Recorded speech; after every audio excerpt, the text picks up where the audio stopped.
All right, we are live. Hip Hop 95, Atlanta's number one streaming hip hop station.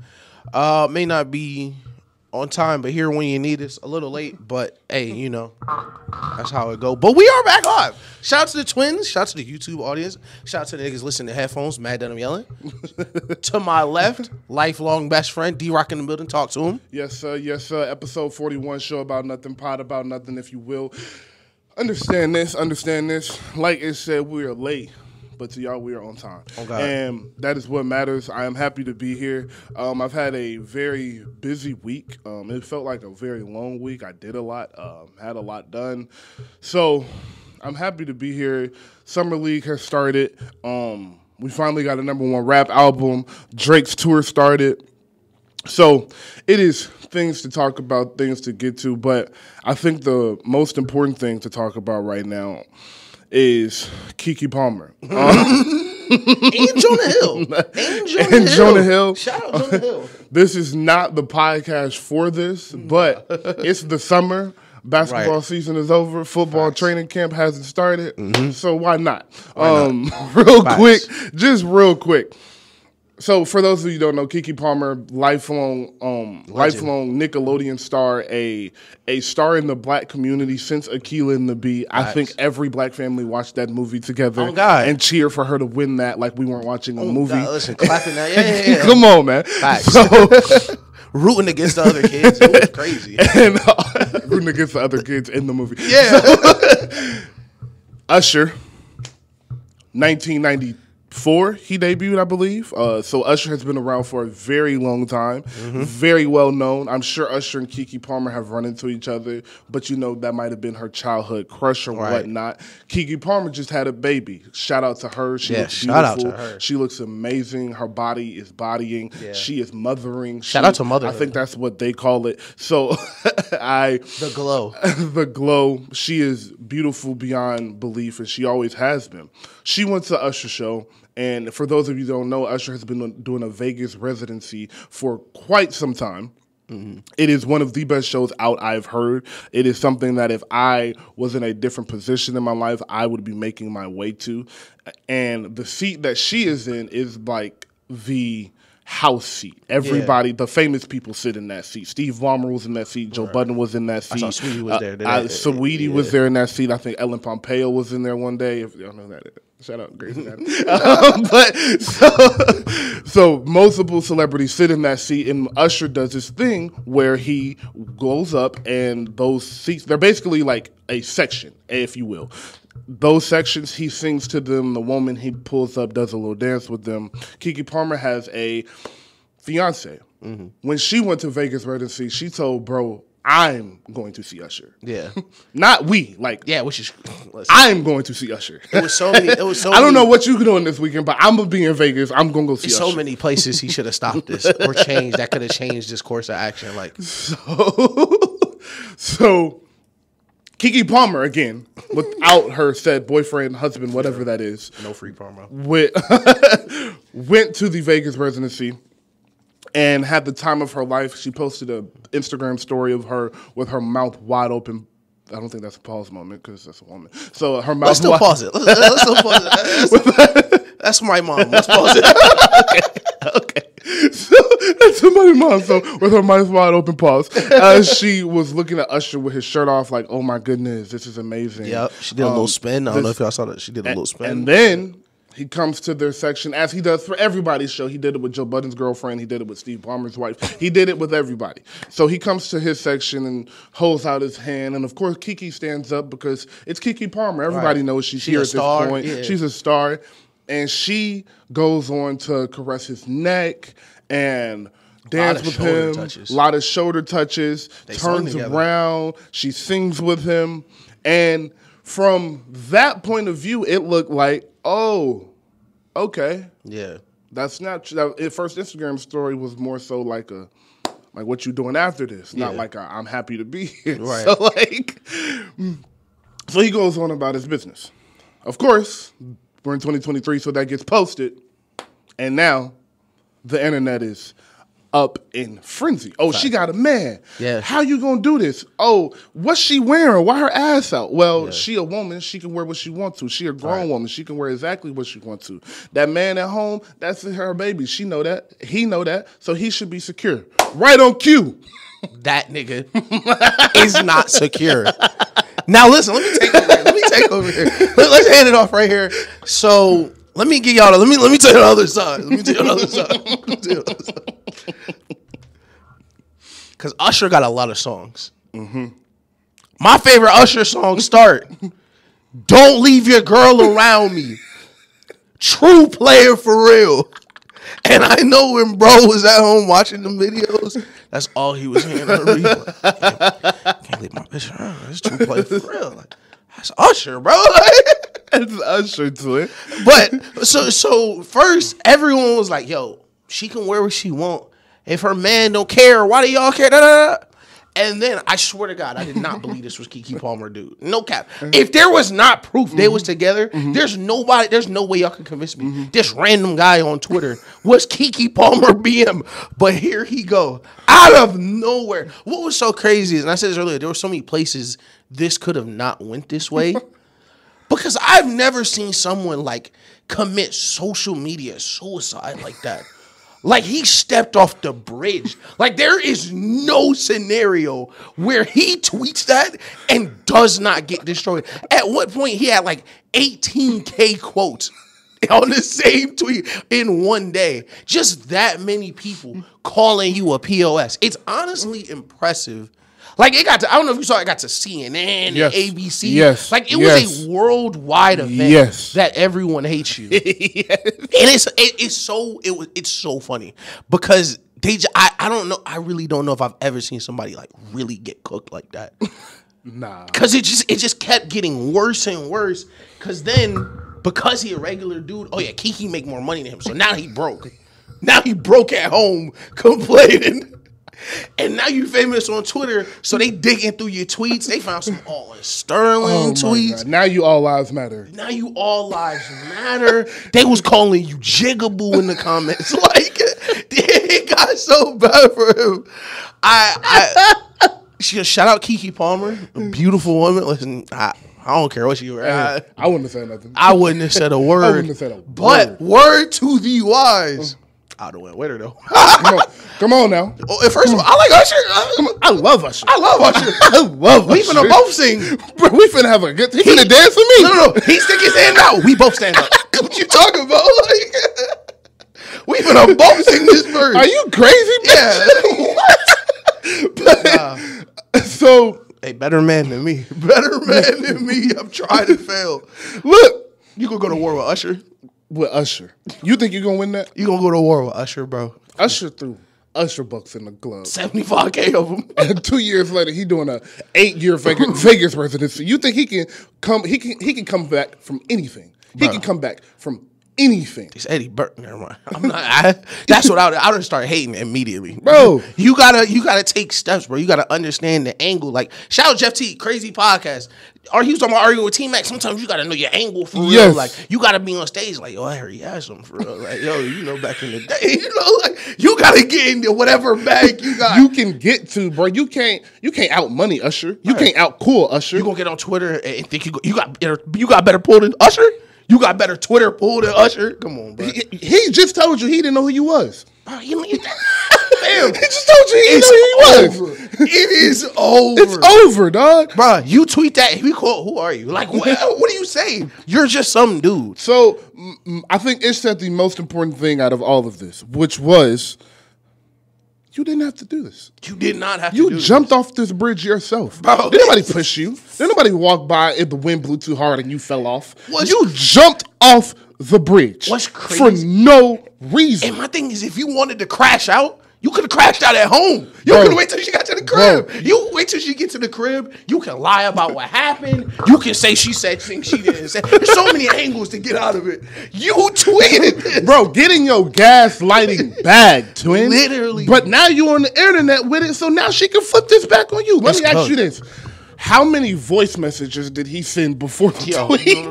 I'm telling you, listen, a couple voice messages, a call, a really text, like a really question mark. You're not gonna pick up the phone. Yeah, no, he was going through it. That's the thing. You gotta lock in. Y'all, the thing is, y'all need friends that can help y'all make these bad decisions. Because he's clearly not used to making this bad decision. But if somebody would have told him, yo, just wait till she get home, go crazy, gaslight, and leave. You'll be straight. And no one would know. Y'all can still break up, but you wouldn't be like world enemy number one. Bro, like, you on the internet saying you a mom. You a mom. It's about what you wearing. You a mom. That's not even the angle. Like, she looked great. She looked amazing. And it wasn't even crazy. Because, there's some outfits that'll get there. Bro, and it was just a regular sequence dress. You're in Vegas. Yeah, you're in Vegas. You're in Vegas. If she was in Denver, Colorado, dressed like that in October, it'll be like, all right, maybe then I could understand you mentioning it to her. Not even on the internet. The internet is never, I don't care I don't care what day it is. Yeah. The internet is never okay. Nope. But you're in Vegas, bro. It's the middle of the summer, and you got one of the finest. KeKe Palmer been on Twitter for 2 months, and everybody been talking about how fine she is. You got one of the finest women on earth right now, and you complaining about what she wearing because she look fine. You complaining that she look fine. You complaining about your fine woman looking fine. This is what happened. Keep it P, bro. Keep it P. This is the headline. Usher put pressure. He broke. That's really what it was. The pressure Usher put on, bro, broke him. Because things were swinging up in his direction. KeKe Palmer, she coming off a great movie. That's a phenomenal She just got a baby. Y'all locked in. Everybody's saying she fine now, too. Like, and he's seeing it, too. He's like, yeah. But now, he like, damn, the celebrities thinking she fine, too. I'm just a regular nigga. I ain't got no job. I'm my house husband. That pressure broke him. And the thing was, this is why you got to keep shit P, bro. You said, another thing you just said that was so perfect, you don't got no friends around you. Because a couple friends around you would have told you to play, bro. Like, now, look. So, KeKe Palmer, your baby mama, right? Mm-hmm. All right, so let's be honest. This is content, of course. But let's be honest. That shit not gonna last. Like, come on. You some regular nigga. That shit not gonna last. Come on, bro. But you get 6 months in, and you get a good set of holiday pictures in. Bro. And you get a beach picture in a trip. Yeah. Your face ain't got to be in it. Bro, get a birthday in. Just a nice body shot. Yeah. Get a nice birthday. Nice beautiful head shots together. She rich. You get a nice birthday. Bro, like, and then you get a nice birthday out of it. Yep. And now look, KeKe Palmer got 20 million Instagram followers. So y'all break up. Yeah. You gonna get 5 at least. Followers. At least 5 million women that was like, man. They gonna knocking on your door. Bro, that's what I'm saying. He's so close. Like, that's the thing. You were so pressure make close. Diamonds. Pressure make diamonds. Come on, man. But it'll also crush cold. Come on, man. Because literally, all you gotta do, bro, listen, just lock in for 6. And you're right, he ain't got no friends. Because think about it, if this was our friend group. Let's just say Barry was dating KeKe Palmer. Yeah. If Barry tweeted something that would jeopardize the KeKe Palmer relationship, we'd shut the server down. That shit got to 17K quotes. No. 20 quotes, it's down. We're calling the tribunal together. Whatever gotta happen. You gotta start tweeting balls in my face. You gotta do whatever you can to act like you didn't tweet that shit, bro. Tweet a Bitcoin leak. Whatever you gotta do. Bitcoin leak. Yo. Hey, anybody got Chase? Anybody got Navy Federal? Please, bro. Yo, tap in, bro. 10 years, guaranteed cash. Yo, like, I would never let one of my friends fumble an opportunity like that. Like I swoop in like Batman, like just out the shadows. Give me your phone. What are the odds he's from California though? Because that changes everything, right? My fault. Forget I said that. I don't want to hate on California. Forget I said that. But he may have been California black. Come on now. Which is a lot different. nigga from Atlanta would have been like, it's like 12 niggas on that phone. It's like 12 niggas on that phone. Shut down, you know you take that shit out. Don't at me. Don't at me, man. I think in Atlanta would have been in Atlanta. Yeah. Chilling. He would have posted a fit pic right after. He posted a fit pic, posted him with a couple holes in, he would have kept it pushing, dog. Like y'all just don't get it. He picked the worst fight. Like of all the angles he could have. Like, you gonna die on the hill? He picked the worst hill to die on. That's the thing. It's like, damn. You had to turn around to show him your ass. Maybe a couple of people would have been like, maybe she didn't have to turn around. You didn't have to post. But her outfit, and her calling her out on how she's a mother to millions. After everyone just found out she's a mother. Everybody just found out she was a mother. You ain't even give her time to be a bad mom for real. Like, if y'all was 3-4 years in, you had some bad mom shit in the tuck. Maybe she just became a mom. Like, it ain't like you got bad mom screenshots ready to go. Like, to millions, bro. You called this black woman a bad mother and said she dressing like a whore to millions. Literally, bro. She know Jordan Poole, and you talking to her like that. You ran off the bridge. You didn't even jump. You sprinted and just ran off that. It's gonna be a tough 6 months, boy. Hey, shout out to the Boondocks though. Shout out to Boondocks for again. Shout out to the Boondocks. He said, "Man, I can understand if it was T.I." I said, "Damn, that's T.I." But Usher. Shout out to the Boondocks, man. Yeah. And shout out to KeKe Palmer. I love you. Shout out to all the women out there in any city, Atlanta, LA, New York. Facts. The link is in the bio. Jonesboro. The follow is in the bio. My Twitter is in there. His Twitter is in there. My fault. I don't know where we go. My fault. I forgot where we were. Nigga got the mo. But while you are down there, like, subscribe, comment, please. Yeah, Thank please. you. Y'all can follow me though. Don't get that confused. And we are going to get into this show for real this time. I do want to hit a quick hitter real quick before we get into the Summer League. Draymond, Paul George podcast, he said 2 things I wanted to touch on. Just first, a question, and then both of them are a question, but first is a quick hitter. I just have a question. So you know the Steph Curry workout. Yeah. He said that it was 2 All-Stars that couldn't finish and like were throwing up in the middle of the workout. Yeah. Who do you think they were? What year All-Stars were they? Can I I think this was last summer and the summer before. So coming off of the championship and going into the championship season those 2 summers. Okay. Jaylen Brown and Karl-Anthony Towns. Those are 2 good picks. I feel like Karl-Anthony Towns was on the sideline like, yo, stop. Stop. You want me to do what? Stop, please. Stop, please. Throw that like the Steph Curry workout stuff is so funny. They be like, yeah, that nigga skin melted. What? Yeah, he couldn't handle it. Like, it was training in the sun. Like, Draymond on the sun. Draymond was like, he do a 2.5 hour workout in 30 minutes. I said, what does that mean? Please go into detail about how you do that. Those are 2 time measurements, Draymond. Like, how does he do that? Like, how do you, what? It must be 5. Steph Curry's working out at once. My answer was Trae Young. I thought it was Trae Young. Oh, yeah. He's like, yeah, run around. Trae Young don't play no defense. Yeah, run around without the ball. Just run. My answer was Trae Young. No offense to Trae Young, you're a dog, but I thought it was. I saw them posting pictures together. I was like, it was Trae Young. Oh, yeah, for sure. I like the Jaylen Brown answer though. I like that answer. I like that Jaylen Brown answer. I feel like Jaylen Brown is a nigga to give up. Like, all right, Steph. I'm good enough. I was 27 doing the workout. I do. Go left. I'm finna go get some tape. I'll be all right. I'll see y'all boys. But the thing I actually wanted to talk about was obviously, Draymond played with 3 of the 7 greatest shooters ever, in Kevin Durant, Steph Curry, and Klay Thompson. In that time, 14, 15, and 16, Draymond, he was a shooter. Like, he was a reliable knockdown shooter. You weren't leaving Draymond open. You were going to close out on him, and he had the capability of pulling the ball on the floor, going by you. He had a tad bit of a mid-range game. It wasn't something he was going to every night, but he was able to hit the shot.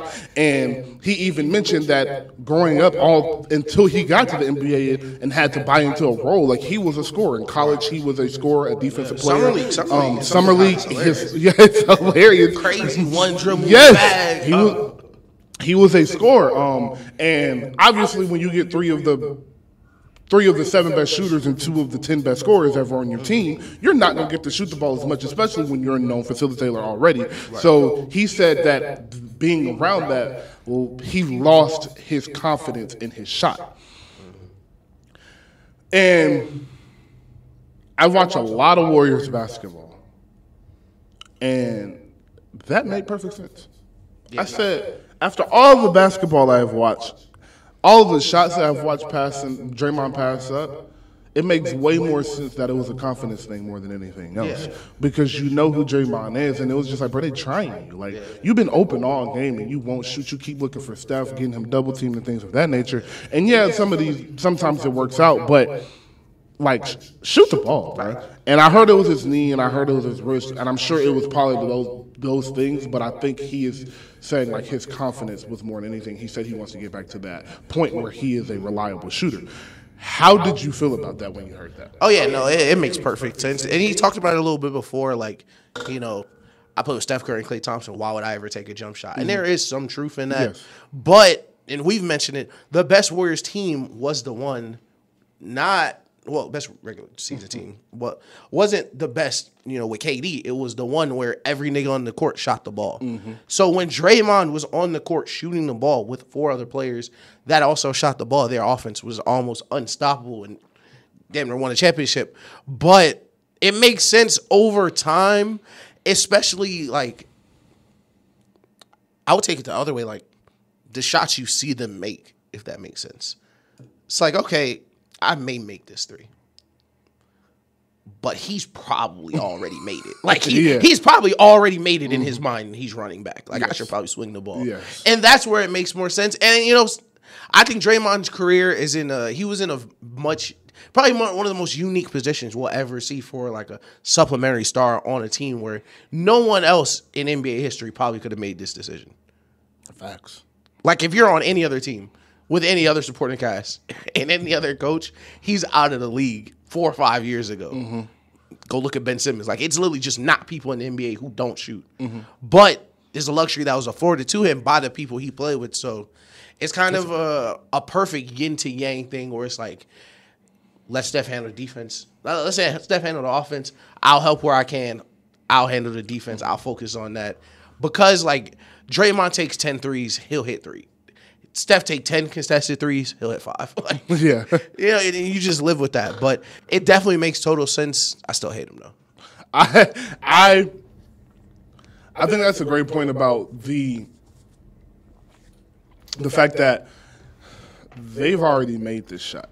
Yeah. And if he's thinking that, and you think he's thinking that, yeah, probably everybody else thinking that too. Literally. So now we looking at you like, hey, why didn't you swing that? Oh. So now you get enough of those, why didn't you swing that?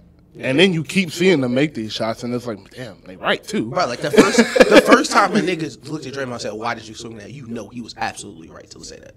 Like, you know he was right. Like, yeah, swing the ball, nigga. Like, that's Kevin Durant. Yeah. That's Klay Thompson. Like, even if he's not open. Swing the ball. Yeah. So I truly feel for him. And I hope he gets back to the point where he can shoot, because that would be very beneficial to everybody. Mm-hmm. But I think that it's more so of his like, it kind of looks like the fundamentals of his jumper needs to change a tad bit. Oh yeah. And the backpack. But he's somewhere where that'll happen. So I think if it's in any place where it can change, then yeah. But to his credit, we all said he smacked the ones that matter. Smack the ones that matter. Step right up to the plate. Yep. And that says a lot about his confidence in his game. Forget losing confidence in the shot, just confidence in himself and who he is. And his character, for real. Yes, like, for real. In Boston, game 6, I think, he hit a couple different ones. Yes. Start the game, hit a midi. He hit some in the Sacramento series too as well. Like, he is. And I think lastly, I think the point you hit on about nobody would really be able to survive in this role, I would say. I think people wouldn't come out of this role the way he did. I think would be a better way to put it. Exactly. He came out of this role a better player, weirdly. Literally, yeah. Like first ballot Hall of Fame. Like weirdly, like every skill he had, other than his shooting, has gotten better. Yeah. He is a better defender. Yeah. He is a smarter defender. He's a better passer. Mm-hmm. He's a better rebounder, and he's a better break starter. Yeah. He actually can. Like, it's not like, all right, we're going to get a Draymond the ball at the elbow and he's going to point and then throw a bounce pass. Yeah, no. It's like, we're going to have Draymond walk this ball up the court. Mm-hmm. We're going to get him in the pick and roll with Steph. He's going to get the ball back. Like, Draymond does a lot, and I think we see him doing so much, and the Warriors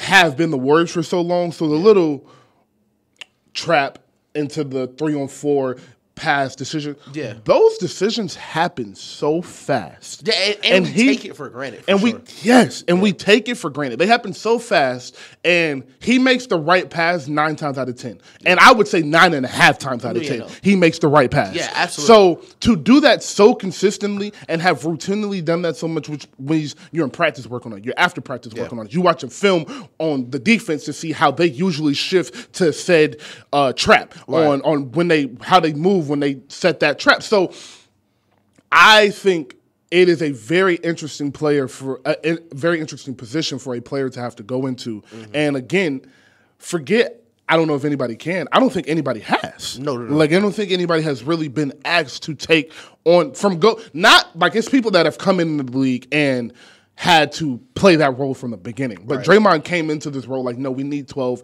every now and then. We will need 20 every now. Once in a blue moon, we might need a 28-30 game from you. Yeah. Game 7, I mean.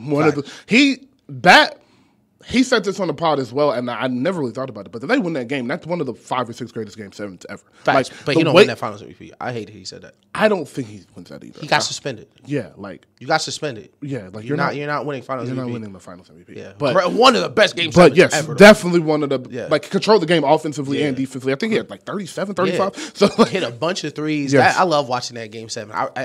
Even the Warriors. I haven't brought myself back to watch it, but I think I am this summer. Listen. You need to watch Braun cutting down on Draymond that last minute one more time. No, I see that. Because that dunk might change NBA history. Like, it changes everything, bro. That dunk is on. That's the old heads Michael Jordan that shit. Like, yes, he swerved down that lane. I was like, oh yeah, this is a Kodak moment. You finna see this everywhere. I really thought Draymond killed him when he hit the ground. Bro, like Draymond did everything in his power not to get dunked on, bro. Because you're right, that changes everything. Yeah. I don't even know if we talk about that block if he dunked that ball. Oh yeah, like the block would be like a cool thing. Yeah, but that dunk because that was before the Kevin Love possession with Steph where he took a bad shot because he was young and stupid. Yeah, so, that was a dagger for real. Yeah, so if he dunked that, get the and one, and go up 4 and they can't come back, that changes everything. It's raps. That changes everything. Man. But I just wanted to ask you about that. So that'll lead me, I guess, into our next point and the Jordan Poole pictures that we have been seeing all over the internet. He has been introduced in Washington, has officially signed his contract. He has gotten interviewed, and he has taken multiple still shots of him in his uniform, him holding his jersey, and he just quite frankly looks unhappy. No, he does not look happy. There's no vibe. It makes me very sad that I am seeing him like this. Oh yeah, no, it's been very bittersweet for me because so I was like, man. First I was like, damn, Jordan Poole is a player that's 100% vibes. Yeah, and we always talked about it. I was like, man, what happens if you remove the vibes? But then something else really hit me. I said, we're not removing the vibes. We're just introducing negativity to him. So now he's like a chaotic negative. Like, we don't know what type. Like, Jordan Poole could come back and play like Harden on the Rockets and just jump into people all game. Like, we have no clue where he'll take it. Because he don't look like he's here to have fun anymore. Yeah. He look like he's trying to be as annoying as possible. And to his credit, we talked about this, stronger, bigger. He looks like, and I put this on Twitter, I hope he averaged 30 on 30 shots. I hope he averaged 30 on the worst efficiency ever. I'm going to say he's the number 1 option on the championship team. And I'm going to say he's a top 5 shooting guard. I hope he plays amazing, bro. I hope they win 25 games. I be looking at your tweets like, this nigga's crazy. He's crazy, bro. Like, y'all don't get that was literally my first thought. I was like, oh, I hope he averaged 30. Oh my God! I hope bro. they don't win anything too. That shit, oh my God, it was making me so mad over the weekend. They were like, what the Paul George? Everybody think Paul George did go like, yeah, because only you guys care about their resumes. Well, no, they keep score for a reason. Like they keep score during these games, so we know who won.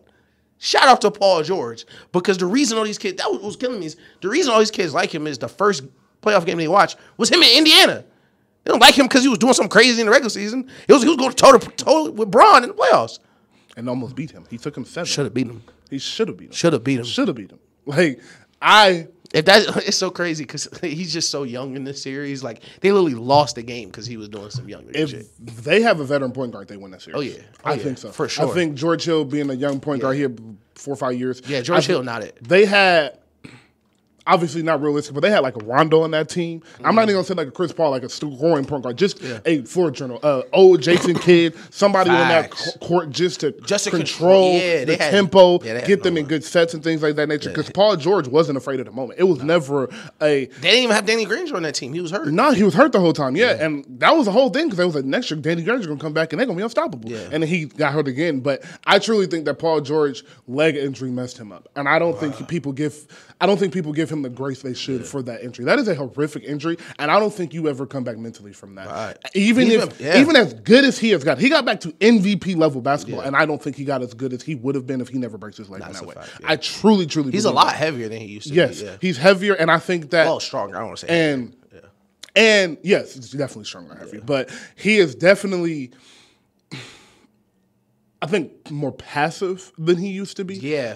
It doesn't look like he is that aggressive guy, and it comes out of him. But it used to be something he used that to be downhill the whole time. Yeah. And understandably, I think that changed him. But he is. Yeah. Oh no, 1,000%. But that is definitely I think PG is the same way. Like, you know how many people I know Melo is their favorite player. Like I don't understand why people are like, why is PG so popular? Yeah. Like, dog, they grew up watching him. And play. Paul George a crazy hooper. Bro, he's so good. Paul George almost won an MVP, bro. He is so good. If you was watching them OKC games and you was watching him in Indiana, it makes, and then the Clippers, he's been crazy at every step of the way, and he has one of the prettiest games to watch as a kid that is going knows he's going to be 6'7", 6'8". So, yeah, I don't understand.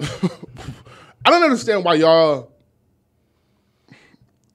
have to come up with these wild solutions, these drastic solutions, other than just like, oh no, like Paul George was good at basketball. Yeah, fine.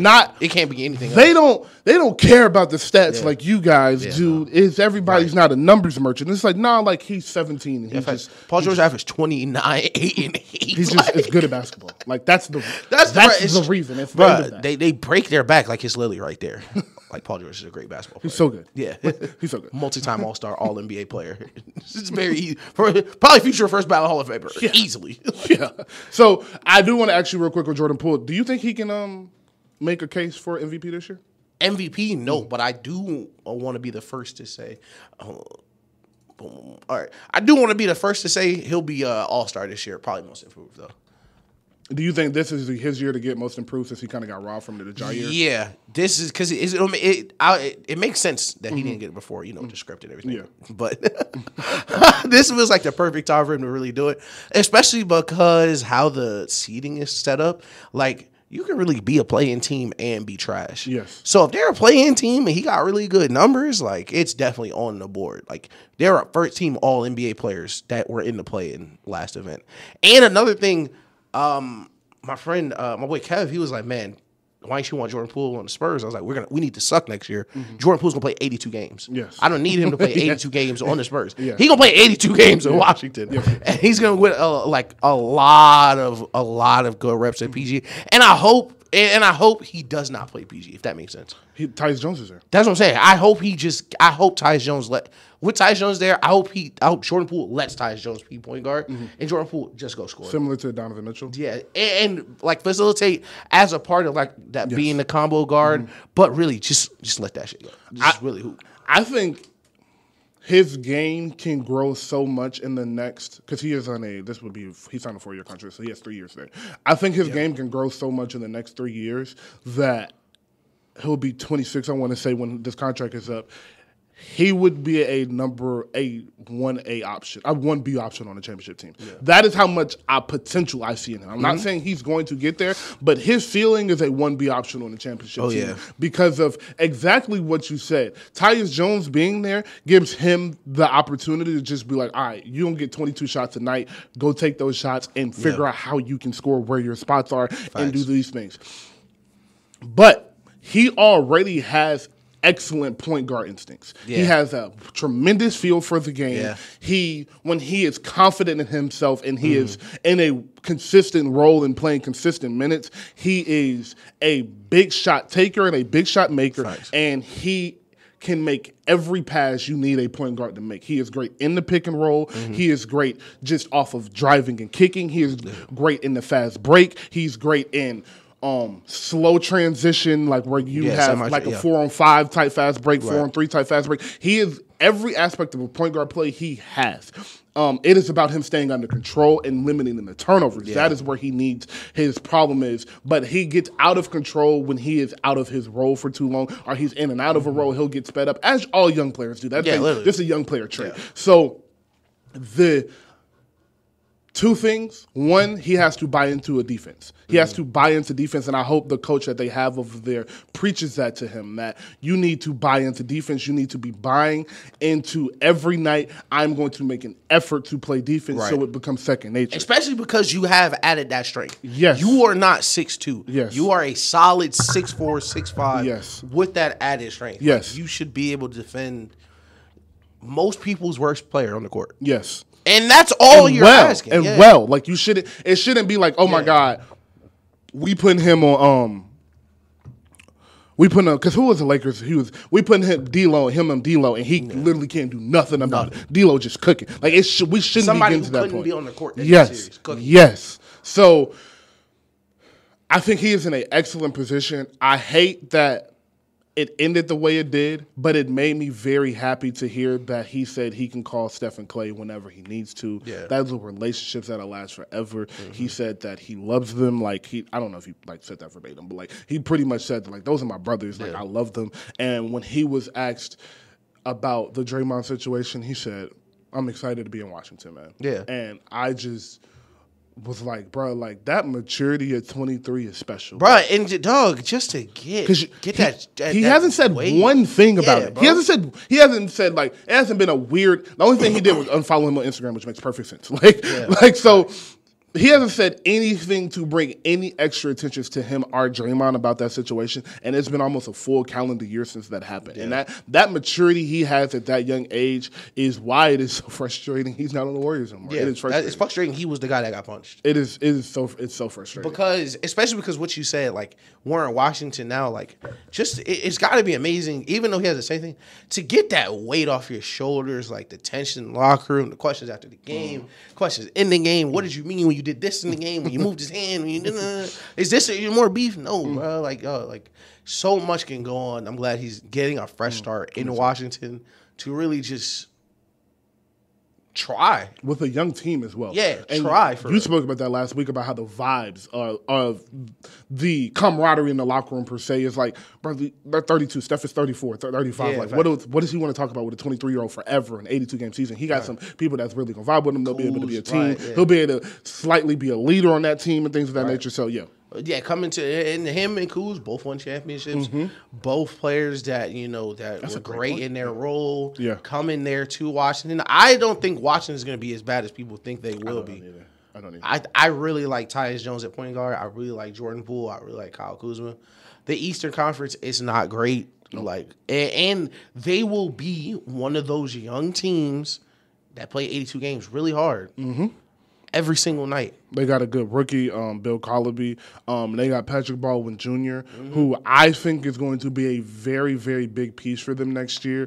I think that he won't play a ton of minutes, but the minutes he do play, does play. Yes, wow. I think the minutes he does play will be very valuable. If you guys don't know who that is, he was on the Warriors last year. He is a 6'10" stretch big. Yeah. He is already an excellent shooter. He is a decent defender. He is a very smart basketball player. Yeah, he's like MPJ. Yes. But he takes himself seriously. Man, that's a very good comparison. Yeah. Think MPJ. Think a kind of more stout build MPJ. Right. And they have Landry Chairman and Danilo Gallinari as their vets. So I think they will be a fighting for a play-in spot. And I think if you are looking at this roster and you're fighting for a play-in spot, you're very, very, very happy with where you are, to be honest. So speaking of young teams, Summer League has started. I know you watched some clips, watch a few games. For sure, yes. I want to start with the number 1 pick. We'll just go down the list of the top 5 picks. Yes, the boy.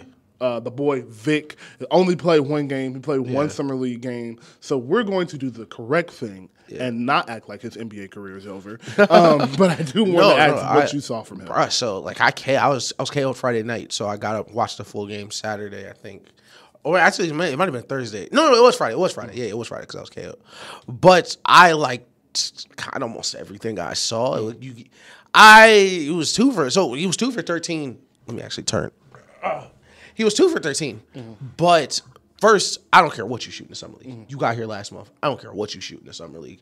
Come over a different country, rims different, courts different, everything's different. I was really concerned with, like, how would he look around other athletes that are moving that fast? Considering his size, those type of players can get literally, like, they're just not moving fast enough on that court. You see that with Bowl a bit where, he's not as fluid without the ball. But I thought he moved really well on defense, had a bunch of blocks. And I think that early on in his career will be the thing he'll most lean into. Because I think he'll play most, a lot his rookie year. But scoring-wise, I wasn't too shocked. Like, dude, he's not scoring. Playmaking wise, he looks crazy. Yes. Like, he looks like this is his first Summer League game. He's coming off a pin downhill, like into an extra pass, which is nuts. Like, that's not something. He's 7'5". Yeah, you don't run that for your center in Summer League. Like, yo, we're gonna have you come off this pin down. If it's not there, keep going around. Yeah. Like, all right. I think his ceiling is gonna be crazy, but I thought he looked really good. I don't think any rookie looked really bad, except I think Brandon Miller that first game. And even he didn't look that bad. Like, oh, you got 7 fouls and a half. That's not like effort to me. Yeah. It's not like you're trying. Yeah. Fun, sound like you're trying. Sound like you giving effort. Sound like you're young. Sound like you just got here. sound like you played college basketball for your last year, for real. Like, But other than that, I wanted to ask you this about the Summer League and about the rookies. So are we sure the Thompson brothers weren't top 5 players in this draft? They both were. No, not top 5. I'm sorry, top 3. Oh. Are we sure? Oh, that's a way better question. No, we're not. Okay, all right. Oh, no, we're not. Okay. They probably go 1 and 2 in a lot of drafts. Because they look real. Them boys serious. That's who I've been excited to talk to. Them boys so serious, bro. I want to talk about them. Oh, yeah, that's great. I want to go Vic. I just want to touch on Vic. Yeah. Vic, I had 3 things, 3 main things. 1, I think everybody knew he needs to get stronger. And getting stronger, your core strength has a lot to do with that and your balance. Yeah. Once his core gets tighter and he gets balanced, he'll look a lot more, which leads into my second point, comfortable. He did not look comfortable. He didn't look like he ever settled into the game. Yeah. If you have ever played basketball and you don't get 90% of basketball, any basketball will tell you is confidence. Facts. If you don't feel like, I don't care how bad you were. Yeah. I don't care how bad you are, how good you were. Tyrone, 7 years ago, was one of the worst basketball players I knew, but he could stay on any court because he thought he was better than everybody. Facts. That's not the best of examples, but it proves my point. Like, it's just confidence. Yeah. So if you're not confident in what you're doing, you don't feel comfortable out there, you're not going to be able to perform at the level you want. And thirdly, yes, what he said. He didn't look like, whoa, what is he doing out there? Like, oh my God, we might have made a mistake. It looked like he fit. It looked like he could play with the pace of the game. He can keep up with the pace of the game. The strength of the game is going to be something he has to adjust to. He was playing in France. This American basketball player with these 30-year-old men who have dedicated their life to this is going to be a little bit different. Yeah. He's going to have to get used to that. Get into the hole, not getting knocked off his line when he's getting to the hole, like little Steph Curry had to go through. All of those things are going to be something he has to get better at. But y'all put the pressure on him. That's your fault.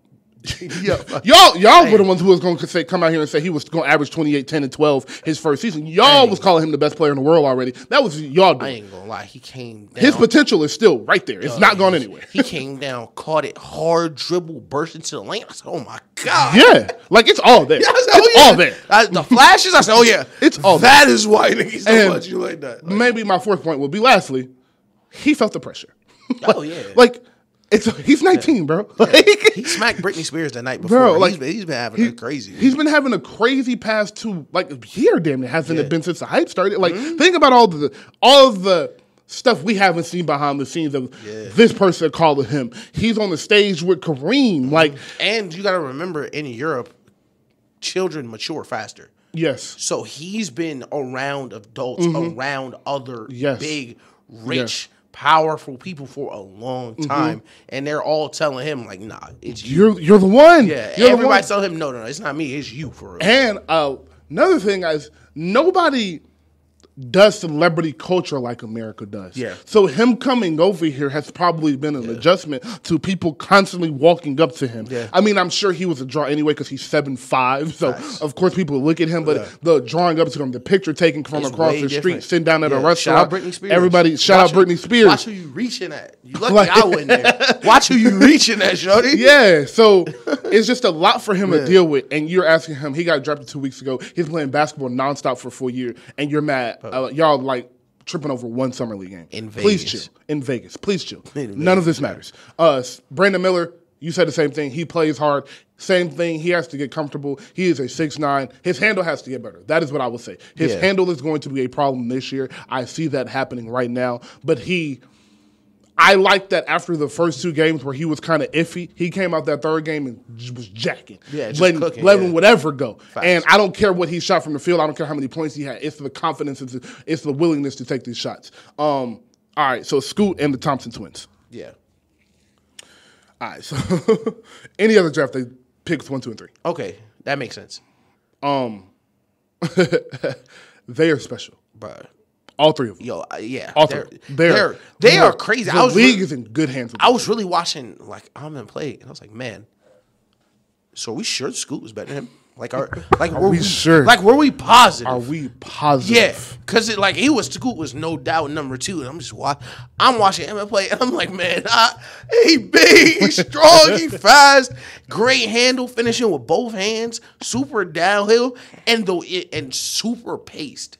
I love to see that early in guards, having great change of pace to get to where you're going. Because he's not a great shooter yet, but he plays with pace. So when teams go underneath, teams give him cushion, he eats up the cushion. His first step is disgusting. Listen, it's disgusting. They are crazy. They are crazy. This might be one of those drafts for real. It might be. Them first 5 picks might all turn out to be ridiculous. But like we might look up and those first 5 picks are all top 25 players, top 30 players in 6 years. They are so crazy. Both of them. Brother, too.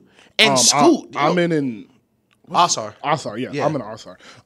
The one for Detroit. Yeah. But, yes, Scoot. That's where you're going to go ahead. Yeah, Scoot. Insane, too. Like, right now, Scoot's probably 15 to 20 a game, minimum. Yeah. Easy. Right, this second.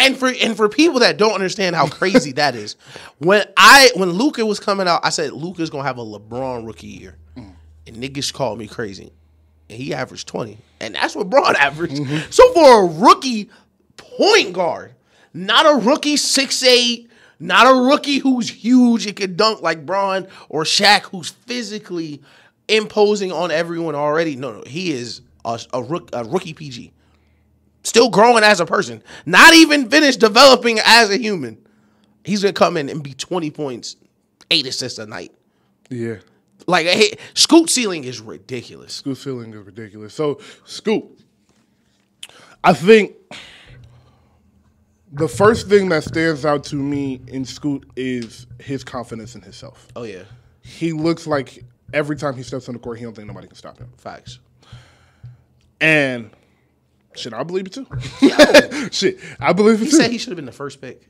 He mean that too. I was like, man, maybe he should be. He mean that. Yo. He is his his change of pace is so deceiving. He had this fast break on where he had a defender on his hip, and he had him on his hip from the free throw line all the way down to the opposite 3-point line. Mm-hmm.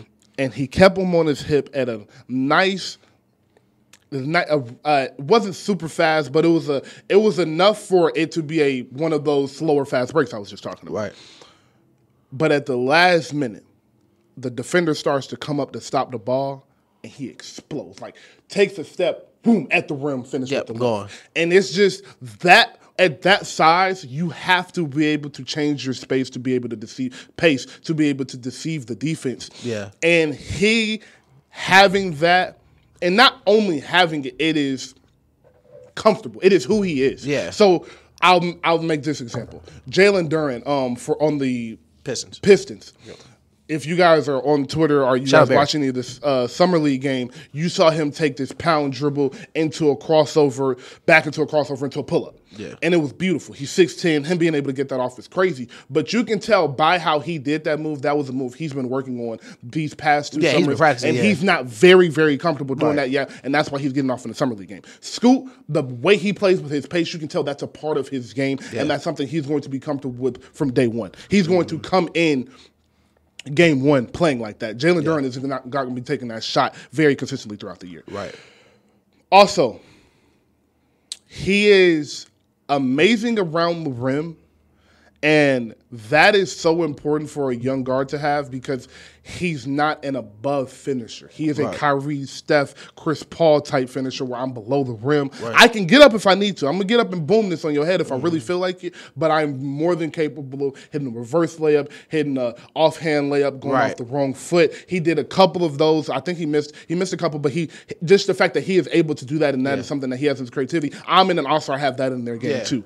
So that is something I saw from him. And all three of them, and I know you saw this, the defense and the non-flopping. The aggression of I'm going to go guard him. I'm going to go guard him, and I'm not going to flop. We going to hoop. We just going to hoop. I ain't going to talk my shit. We just going to fucking hoop. I'm glad you said that. That's the thing for the Thompsons that really jumped out for me. Scoot, because his size won't be – he'll impose himself on a lot of PGs physically in that way. But the Thompson brothers, the way they play defense, it's no freebies. It's no excuses. It's no, he pushed me here. Let's see if I get a flop. No, they are physical. And the thing is, they are so athletic that the fundamentals that they are preaching are killing plays. Because if you combine them right, it's almost impossible to stop. Because not only is he in his stance, palm up, cutting your front move off, he is more athletic than you. So when he get there, he just gonna take the ball anyway. I love to see that in the young players because it can go either way. It can go the other way where they don't need to really play defense at a high level because I'm so much more athletic than everybody. So I really don't need to learn. I don't really need to. No. It's the other way where they know. Oh yeah, I gotta get paid this way. James Wiseman. Shout out James Wiseman. But and you know what? Another thing. They didn't play in college. They went and played with real coaches, real NBA, G League guys. They were professional basketball players. They had been for 2 years, basically. Exactly.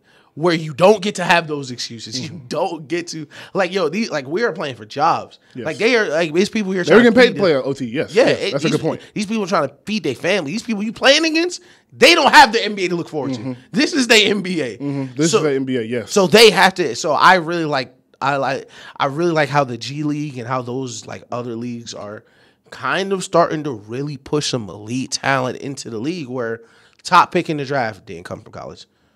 Second pick in the draft, Alabama. Rest of them, G League. 3. G League. For the top 5. G League, OT. Yeah. So I agree with everything you said. Both of the twins. Yeah, you can tell they have been playing they have played a lot of basketball, and they are very comfortable on a basketball court, bro. Yeah. Their same thing with Scoot. Their control over the game, even with perfect. They remind me of Lonzo Ball, the Ball brothers. Exactly. They remind me of them, both of them, a lot because Lonzo more than LaMelo, but LaMelo does this as well. Lonzo had this ability to control a the pace without keeping the ball in his hand. Yeah. I didn't need to dribble the ball all the way up this court because this one pass, I'm gonna throw this skip pass from backcourt all the way over to the opposite 3-point line, and it's gonna shift the entire defense. Everybody's gonna be running back, and we're gonna get an easy layup of it because this one pass I made. They have that type of court awareness and court feel to where Usher last night was coming off on. They had a awkward 3-on-3 fast break, and they had two guys running next to each other on his right side on Pistons. So they had two Piston players running next to each other on his right side, and then he had a guy on his hip on the left side of his hip, and then they had a guy falling back to like where he didn't know if he wanted to stop ball or go out to the 3-point line, and then they had a guy in the paint. So he sees how the defense is developing.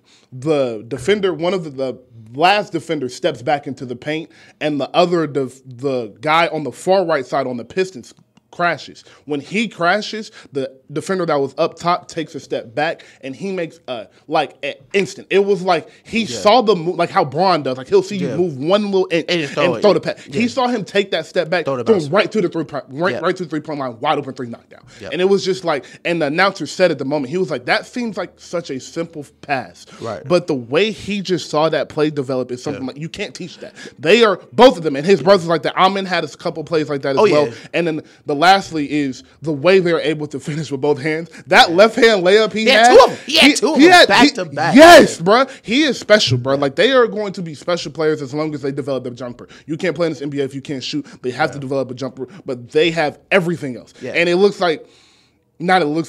I can tell their head screwed on straight. You don't have to worry about them doing nothing but being in the gym. Yeah. They remind me, I'm glad you said the Ball brothers, because the Ball brothers do this, both Lonzo and LaMelo, very well. They map space very well as the play develops. Yes. And and that skill is something, and I'm glad it's kind of, because we I don't want to say it. So we take shots at AAU and a lot because there is the downsides of AAU, but the upsides of playing high level competition for so long is that your data bank kind of high level basketball is so full by the time you're 23, 24, where you're making reads that you've made already. Yeah. So in his mind, he already knows he's mapping the space. Okay. I saw a play. It wasn't even a play that scored, but it was a semi-transition fast break. He was on defense, and it's him, and I think it was one more with him, 3-on-2, and the guard that was bringing the ball up was going too slow. So the wings on the side were getting past him.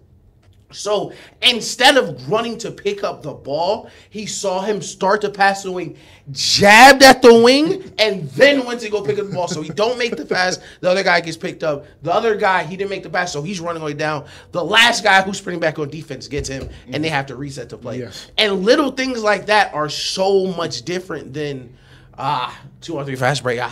Let's get back. I couldn't get to the rim. Take it out. Like, no, they don't sacrifice anything. Yes. There's no shortcuts at all. And that opposed to coming in 20, like his teammate, shout out Jalen Green, and trying to take their shortcuts. Like, oh yeah, I've been the most athletic person on every court I ever stepped on. I should be a great defender. Yes, you should be, but you're not for these reasons. So they're the complete opposite of that, and I 1,000% agree. Amen being a culture setter, kind of in Houston, being used to playing with other ball handlers because he played with his brother. I'm hopeful to see how that looks, but I don't. Am I starting Fred VanVleet over Thompson?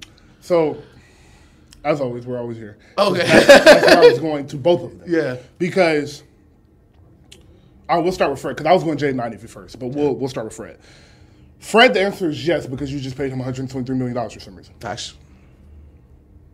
But by game 40, 45, I think they're asking some questions between Fred and Dylan, at least. Maybe Jalen Green. Fred, Dylan, and Jalen Green, I can see Amin starting over by the end of the year. I would say the odd man's out is Kevin Porter.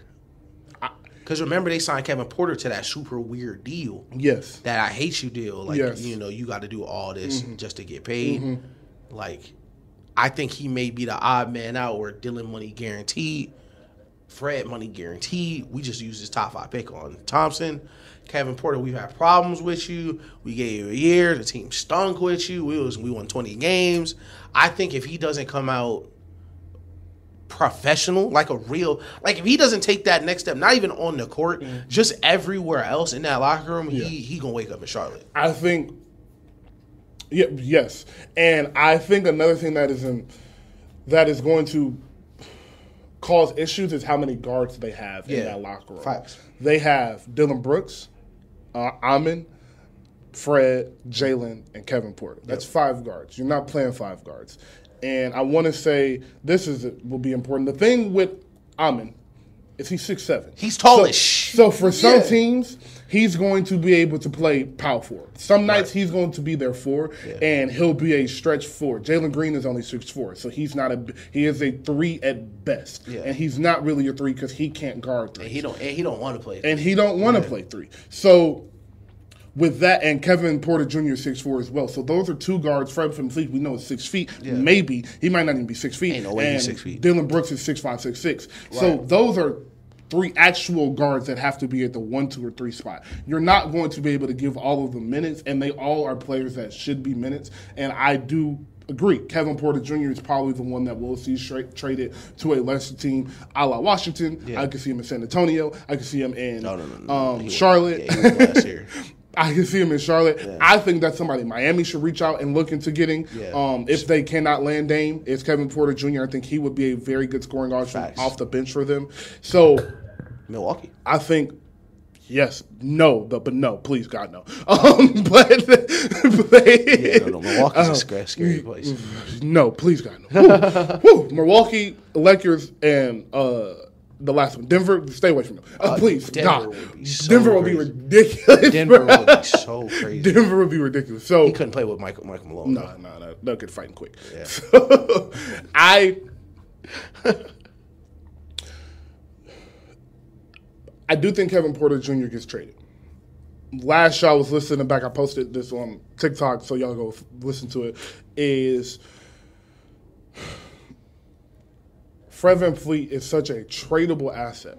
Yeah. So you only have him for you're counting this year, like you're gonna keep him this year. But next year you might look at Amin this year and be like, oh yeah, it's time. Oh, okay. Yeah. What are we doing here? Because we're not winning a championship with Fred VanVleet as our point guard. Right. We're not going anywhere with this. So why not just go ahead and get rid of him, let him get to a contender, he got his money, he'll be happy. Right. And we can I think Dillon is very young, so you kind of keep him there as the guy. Now that you know we said we weren't going to judge too much off a summer league game, so I don't want y'all trying to call us hypocrites. The way I saw Amin play defense is not how you just play because you're trying to impress some scouts. Like, what he was doing looked like he does that every night. No, his defensive highlights are nuts. Yes. His OTE is crazy. Yeah. So that's what I don't want the people listening to be like, y'all just doing this off of one summer league game. Like, yes, I saw that. Like, I know sometimes I see some shit and I know what I'm looking at. So having him and Dillon there to really have 2 people buying into a defense every night will help those young players and help Ime Udoka, who you know is a defensive-minded coach. It'll help them buy into that every night. Fred VanVleet will buy into defense as well. But and I'm Jabari assuming he'll be out of there. Jabari Smith. So I don't think he's Amin out because I think that's their 4 this year. I think 4. No, I just mean buying into the defense. Oh, yes. I think great game from him. I think what Amin and Fred VanVleet do is make it so much easier on Jabari Smith. Yes. As a big, bro, like, he needed somebody to be looking up, looking for him. Kevin Porter and Jalen Green trading 25 balls, we down 30. Nobody cares. Nobody's getting better. Yeah. But having a leader like Fred and someone like Thompson who's going to make the right pass, who can be a facilitator, is going to get Jabari so many more open looks. So I think the Rockets will be good, but next to the other Thompson, Detroit.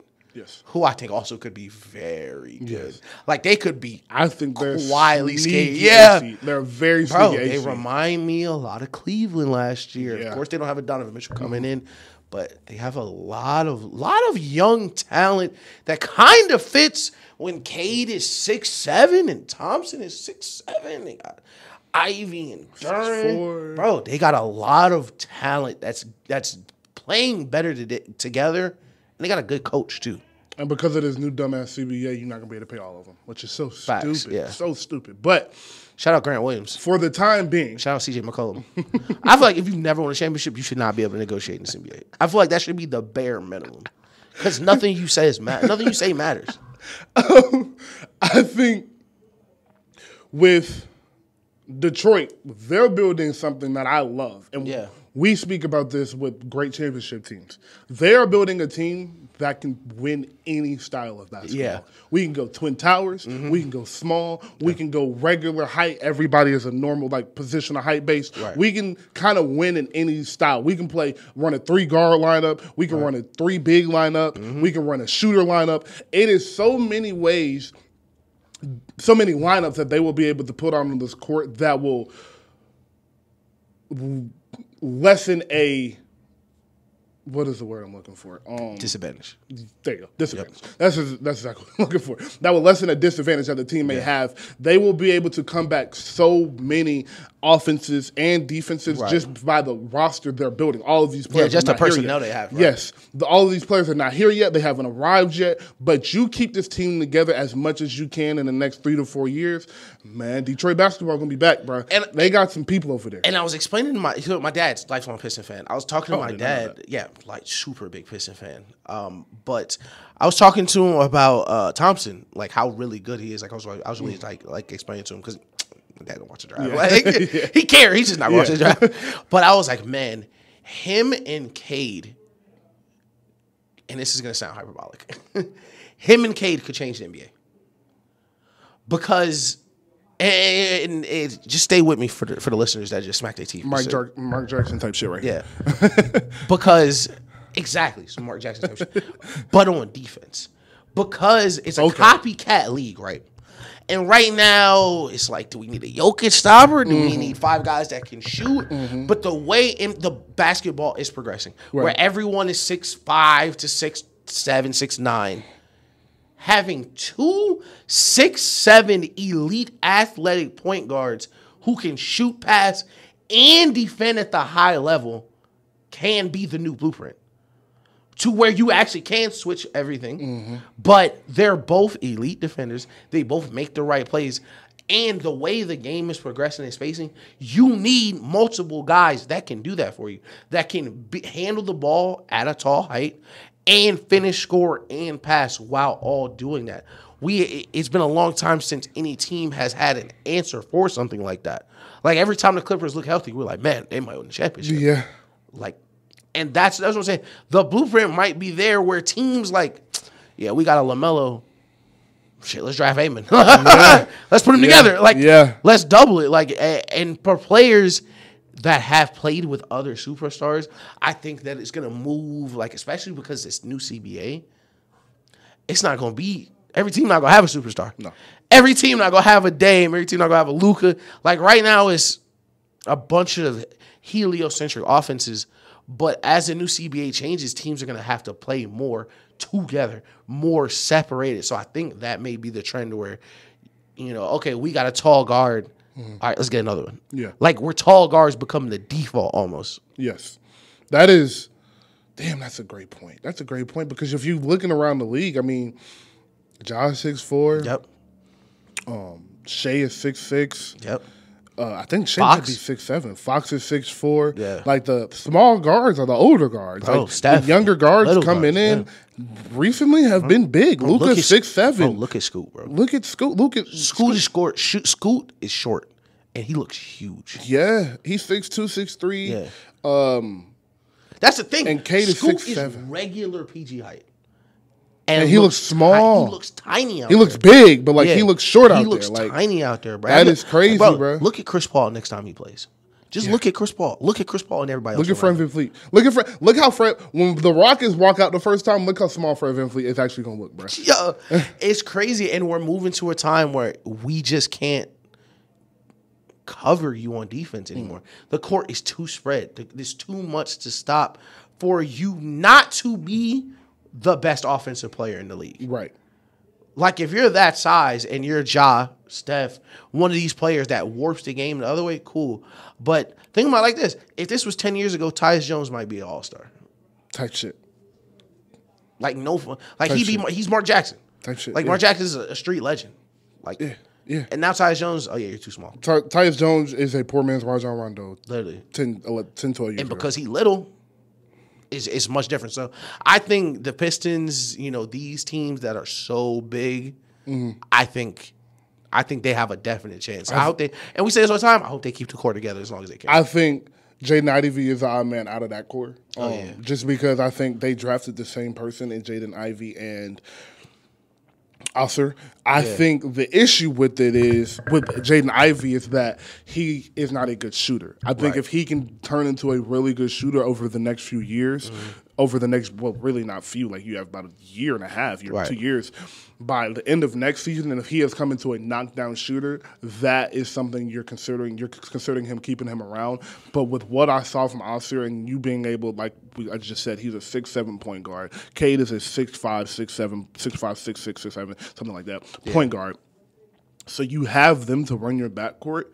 Like you just said, that's nothing. There's some shit we ain't seen before. And the thing is, Cade has already played out the post as a PG. Yes. He already has experience doing that. Like, he leans into being a big guard. Like, the Mavericks, I would love to see, okay, you had Kyrie next to him, Jalen Brunson. Stop getting these little guys next to him. Mm-hmm. You have a 6'7" point guard, up it with a 6'8" shooting guard. Yes. And see how that changes the dynamic on the court. Where teams now, when the Dallas comes to play, the point guard don't guard Luka. Now think about if he had to.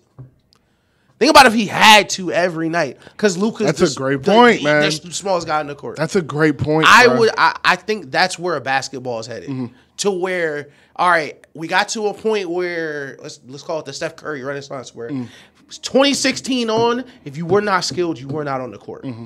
Now everybody's skilled. Now everybody's gonna get bigger. Because everybody can do the same thing. Shout out to KD. And that might be basketball in 10, 20. Mm-hmm. We might be 40. Like, man, KD was really before his time. Come on. I don't think that's a mind. We are. I think we are. Oh yeah. I think we can look at KD like, nah, he started all of this. Yeah. No. Oh yeah, 40 years, KD gonna be a lot of niggas' goats. I can't wait. Yeah. For sure. Because it's gonna be a nigga who look like KD that's not KD. Yeah. And niggas gonna like him, like, that nigga nothing. That nigga not shit, bro. Yeah, bro. I saw KD get Braun 30 in the finals back in 2016. Back in 2017, back in my heyday. I don't know nothing about this. Yeah, that's where's Mike Breen? Where's Mike Breen? They laid him off. But speaking of that, that was tough. Shout out Stephen A. Shout out Stephen A, by the way, for being the good guy. Getting on TV was like, hey, my job's not even secure. All right, listen, Stephen A. Listen, I was born at night. I was not born last night, Stephen A. I'm sure anybody can be fired at any moment. Come on. Stephen A get fired, I'm going to start worrying. I'm going to get really worried about If Stephen A got fired, we would be worried about that network collapsing within itself. I'd be worried about Marvel. I'd be worried about Disney as a whole. Like, is it over? Are we done? I'd be worried about Marvel, bro. Marvel got $4 billion movies. If Stephen A get fired, you gonna start panicking. Yo, like, what are they gonna do? What are they gonna do without Stephen A? So, man, these people be just out here. But it said, speaking of that, because, and it's hot in here, so we're going to try to wrap this up. But I did want to end with this. It is smoking here. Like a crock pot. If y'all see me zoom in on any of the cameras, I'm probably sweating a little bit. I'm sorry. But ESPN Undisputed. They have brought out Shannon Sharp. Undisputed is off air for 2 months at least while they look for another co-host for Skip. ESPN, we briefly touched on it last week, laid off a lot of people, most notably Jalen Rose and Jeff Van JAR. My fault. Jalen Rose. Jeff Van Gundy, Jalen Rose, and did they not lay off Mike Van Gundy? Can you fire a brother and not the other one? That's Stan. He's TNT. Yeah, okay. I was like, what is that shit called? But yeah, they got money over there. So TNT straight. So I wanted to ask, which is ironic we're having this conversation as a sports media podcast. Right. Very versatile, but we do a lot of sports. So I wanted to ask you, where you see sports media being headed as we do away with these high-paid talking heads, as people have kind of been turned off by that. Right. I mean, Stephen A. has a super core fan base. Skip Bayless has one. Chris Collinsworth had shout out Chris Collinsworth. Not Chris. What Colin Cowherd.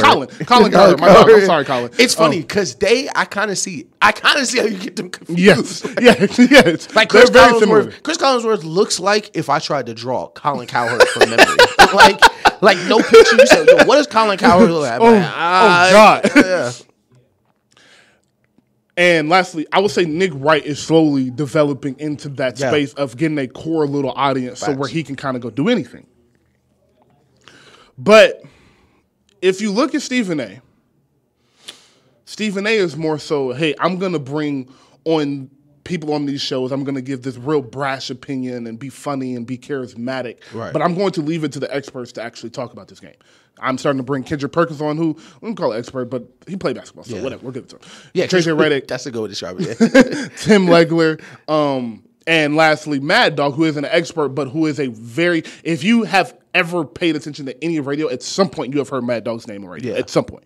So he's been around since the 70s, I think. Facts. 70s, 80s doing radio. So he talk about the Knicks championship. Yes, type shit. Like, he's one of them. So he thinks Bob Cousy's a top 15 player ever. Like, he's one of them. So like, he remembers the Knicks championship. Yes. Like vividly. Like, core memory of his childhood. Right. But as we see, Shannon Sharp moving away, kind of doing his own thing. Yeah. Max Kellerman got fired. We don't know where he's going next. Right. Keyshawn Johnson got fired. Don't know where he's going next. Where do you see sports media headed? I mean, I know it's still sports media shows around, and those are always going to be around, but the ratings are slipping. The pay for these jobs are lowering. Right. So we see Cam and Mace, we see Gilbert Arenas, we see KD, we see Jeff PG, Jeff Teague, we see Trey Young. Jeff Teague podcast, hilarious. I don't know where. Well, that's what I'm asking. So where do you see sports media headed? So low-key prediction, I think what's going to happen is Undisputed is going to get their slot moved. I think First Things First is going to take their slot. Mm-hmm. And that leads into my answer where I think, because I legit watch First Things First now. Mm-hmm. Like, I haven't watched a sports show in a long time. Mm-hmm. And the reason I watch First Things First is because it's actually a good show. Right. Like, it's actually funny. And they all have chemistry. Mm-hmm. Like, they were like, Nick Wright should replace Shannon Sharp. Please, God, no. Mm-hmm. Like, leave that cast together. And then it made me realize all the shows that we really, really liked, even Undisputed, is about the chemistry between them two as opposed to what they're talking about. Yes. And that became the problem with Undisputed. For after a while, you can tell the chemistry wasn't the same, and they were talking about the same things. But like growing up, Sports Nation with Colin Cowherd and Michelle Beadle, like that was prime. Yeah. Mike and Mike in the Morning, PTI, all of these people who were not like, okay, we got this time slot and this guy needs a partner, so we're going to have Keyshawn Johnson talk with him for the next 6 months. Like, no. Mike and Mike did a regular show like for years. Yes. PTI, they had known each other 30-something years. Like, and they still do that show. Literally. And it's still gas. Still good. And that is the thing. Those are the things that are going to survive. So less like Max Kellerman needs a show. Keyshawn Johnson needs a show. Put them together. Let's put them together at 5 a.m. Like, nobody's watching Get Up. Like, if I'm watching Get Up, I go back to sleep. Like, that's how mad I get. Like, oh yeah, I'm up too early if Get Up is on. And you know what I believe? It's crazy. We're always here. Bring back Sports Center, bro. Bring back. We don't need y'all argue. That's the thing. When you're trying to run, they say it's a 24-hour news cycle. It is, but not for sports. After a certain hour, before a certain hour, bro, just put the highlights on. Just put the games on. If you're not arguing for 24 hours, the 4 hours you argue, you can save for stuff you want to talk about. They are arguing 4 hours a day, 5 days a week for 50-something weeks. And it's just too much. It's just literally way too much. Because as much as we love sports, and as many storylines there are, they run out of stuff to talk about. They legit run out of stuff to talk about. Where you're talking about the same LeBron stuff, the same Cowboy stuff, talking about the same stuff. Move more to just letting the sports do it. And I think that is where it should be headed. But where it's actually going to be headed is what we talked about like a long time ago. Is where like with players doing podcasts, why do we need y'all? And that's where we're headed for sure. Because fans starting to figure it out. Because the first couple podcasts that were iffy, like, I don't like Trey, my podcast kind of corny. That Jeff T podcasts with players who are funny, like the Gilbert Arenas podcast. Cam, he's not a player, but like the alt media, I guess I'll call them. Like, why do we need that other side? Y'all are just playing characters anyway.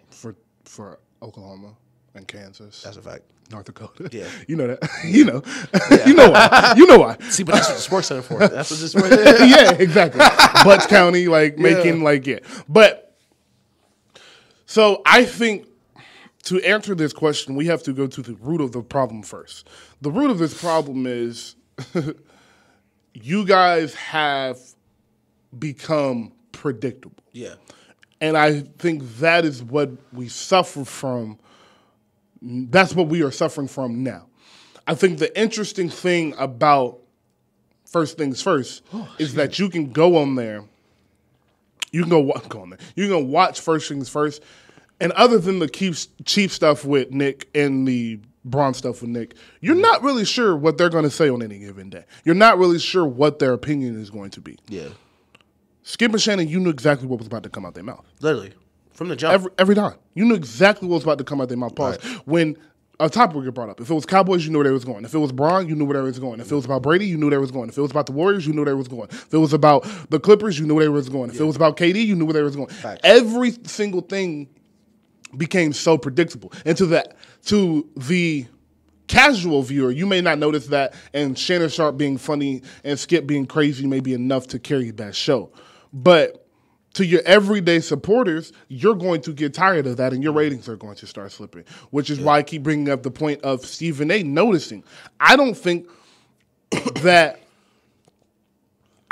Stephen A. was. I do think Stephen A. and Skip were in the same position where they both needed to make a change a couple months ago, around COVID, actually. Yeah. Around that time, they both needed to make a change. You saw after COVID, First Take completely changed their format. It was no more Skip and Max. I mean, Stephen and Max every single day, debating about the same shit every single day. It was, all right, we're going to bring JJ Redick on. We're going to be legs on. I just spoke about this. So it was turned from Stephen A. going from a chair debate to a A-chair moderate debate conversate guy.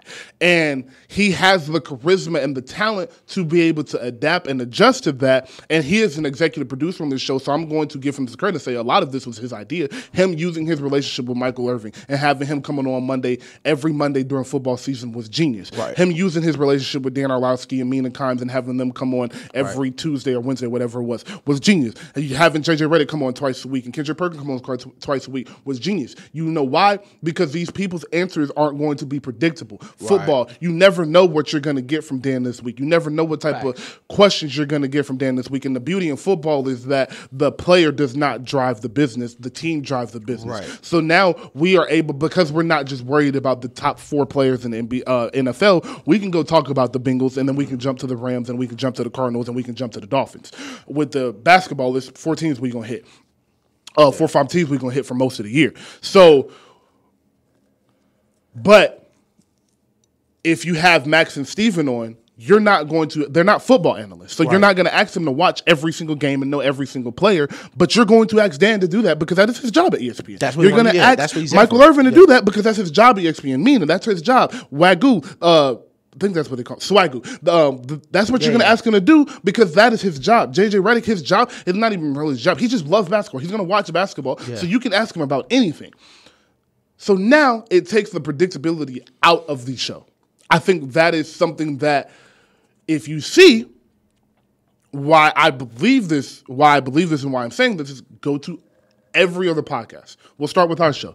You guys don't know what we're going to talk about every week. We know you know we're going to get LeBron and the Warriors because it's LeBron and the Warriors. Right. But like other than that, you don't really know where we're going when we come release an episode every week. We just spoke about the rookies for an hour today. Right. That came out of nowhere. We had never talked about rookies. We had never talked about this. We hate rookies. Like we actually don't like speaking about rookies because we don't know about them. And I don't like putting judgments on young players. But I can almost guarantee you we did not speak for more than 10 minutes about last year's summer league. Like No you don't know, bullshit. you don't know what we're getting. PG podcast. He brings on a guest. You don't know where he's going with this guest this week.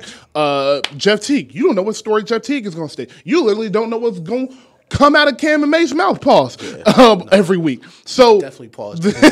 These Shannon Sharp. He has a new guest. Guests are always going to attract because they're guests. You don't know, especially when you bring on a Draymond Green who's a polarizing guy. You bring on a Jerry West who's a polarizing historic figure in basketball. So the guests also play a part, but more importantly, I think the lack of predictability in these shows are going to be the shows that test the time. I think the chemistry thing is very, very important, but it is the basis of a show. It's like we got to have chemistry, and I think it looked like ESPN forgot that. Really? I think you're right. I don't think Max, Keyshawn, and Jalen had any chemistry. I think the problem with Get Up is that they just be bringing random people on, so it kind of looks out of order. When they have their core cast on and it's the regular guys, it sounds good. When it's Ryan Clark and Swagoo and Mean, it sounds great. But when it's the random guys that you like, where did they come from? It sounds like that. Right. It sounds like that. So I think where I see it headed is similar to what you said. For the Midwest region of the country and the outskirts of the cities, we will have ESPN and we'll have maybe 3 shows on Fox to hold you over. But the bulk of sports media, and I can see, this is bold, but I think I'm onto something. Netflix is going to be calling for Cam and Mace. Netflix is going to be calling for PG's podcast. That's hard, Netflix is going to be calling for Draymond Green's podcast. Hulu's going to be calling. Paramount's going to be calling. Apple's going to be calling. We'll see these streaming services start calling for these players' podcasts.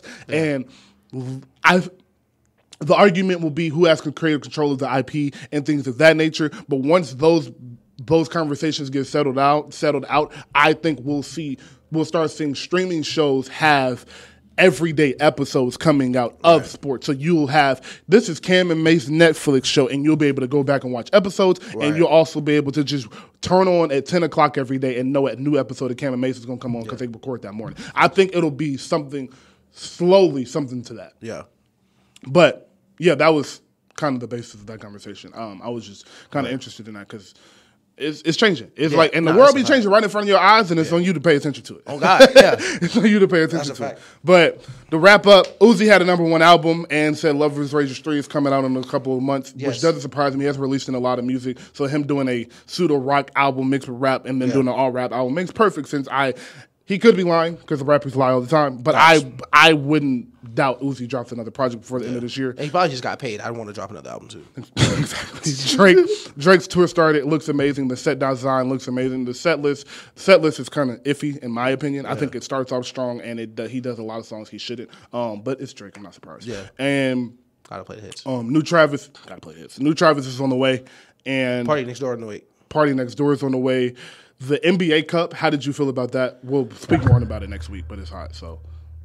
You know what? I'll just go right into the old man. I don't like change. I don't like it. I didn't really look at it. Like, I looked at the pools a little bit, but I really didn't take time to, like, figure out how it's going to play out in the regular season, but I just don't like it already. Old man shakes his fist. Like, get off my lawn. I'm directly in the middle of it. Yeah. I see why it's a good idea, but I hate it. Yeah. That's kind of how I feel. I'll explain more next week. What's next? Like, okay, you won the cup. Back to the regular season. I call you cold. You cold now? Like, this is a playoff moment? Like, I got to the regular season. You hit a game winner in Vegas. Woo! Yeah. It's like, money though. Let's be honest. Money, man. I'm gonna get a bunch of people out of Vegas. I'm gonna have a performance at halftime. Extra money involved, and then extra betting involved. More important games, so casual fans watch. Hey, it's a single elimination in any NBA tournament. When do you get that? So it's just bring more eyes to the game. But we'll speak more about that next week. NBA has a pandemic. I don't want to call it a pandemic because we had one of those. So I don't like to throw that word around. They have a problem that their regular season games don't matter. Yes. So this is them like, hey, look at this fake regular season tournament. Like, ooh. Woo! Like, ooh.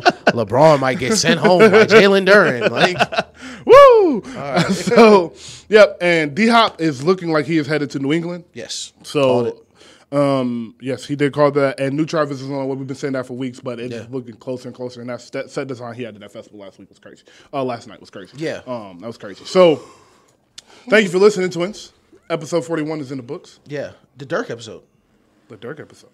Yeah. Shout out to Dirk. Oh, name of this episode. Shout out Jordan Poole. He will be the cover. The eyes never lie, Chico. The eyes never lie. The eyes never lie. That's perfect. Yep. That's perfect. The eyes never lie. This will be out on all platforms. All platforms. Like, subscribe, comment. Yep. Tell a friend to tell a friend. We will be back Thursday. My birthday is next weekend, so I won't be on Sunday. So we'll come back Thursday to get you an episode for the weekend. Bet. And y'all be safe. Let people over in traffic. And this was the first thing I meant to say on the show today. The traffic thing. Pay attention to out-of-state licensed places. I'm starting to realize a lot of the issue I'm running into in Atlanta is from Texas, North Carolina, and Florida. Yeah, Florida. Texas, North Carolina, and Florida. Nothing scarier than a Florida driver with his blinker on. You don't know where he goes. You don't know what's going to happen. You don't know what's going to happen. You don't know what's going to happen. Who's going to get hurt. All right, see y'all later, twins. Stay cool.